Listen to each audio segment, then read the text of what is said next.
In September 2014, I was diagnosed with breast cancer. And this was a complete shock to me. I had no family history. It wasn't something I ever had thought about, but I knew that I was a Christian and this was something that I was just going to have to get through. I remember they were doing the biopsy and just lying on the couch when they were carrying it out, and the verse, "Be still and know that I am God," from the Psalms came into my head.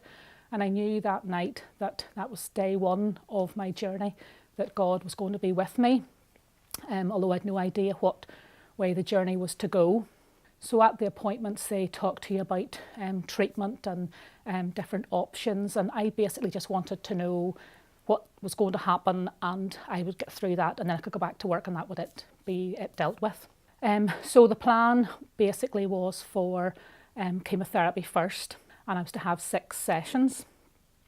So I started through those, and I suppose I managed fairly well with them. I was only sick maybe once or twice. Probably the hardest bit really was sort of keeping a normal family life going with 2 teenage boys, and making sure they had food on the table was a big priority. But people were very kind, and we had dinners delivered to us.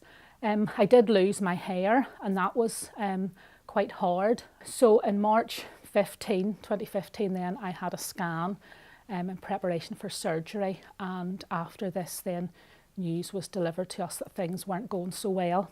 This was a total shock to us, and we found it very hard. They weren't going to do surgery, and it was basically that was just it. So that was a very low point. I remember after one particular appointment with the consultant, Stephen and I had come out, and I remember coming out and getting into the car and saying to Stephen, and naming the consultant does not determine my destiny. And I had no idea where those words came from or why I'd said them. We were watching, Stephen and I, a broadcast on TV where Keith Getty was talking about him writing the song In Christ Alone, him and Christ Alone. And he actually said about the words and writing them on an NIE bill, the lyrics of it. And the words of that hymn really over the next few weeks and months became our theme tune. And one particular line of it, from life's first breath to final cry, Jesus commands my destiny. And then it sort of all came together, and I said this was Jesus, God was in control. This wasn't something that was happening by accident. I suppose after that we tried to pick ourselves up and go on trying to live a normal life as the best we could. But 7 months later, in October of that year, I was referred to a specialist who again reviewed my case, and that consultation again we'll never forget. And I come out and he had just given us the best news we ever could have imagined, and he now recommended I was to have my surgery, and things were just going so well, and that really was just amazing.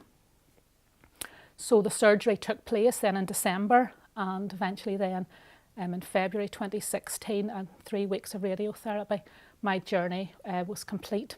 It had felt like a marathon. It was a long journey, but I got through it, and I know I only got through it because God was with me and because God had helped me through.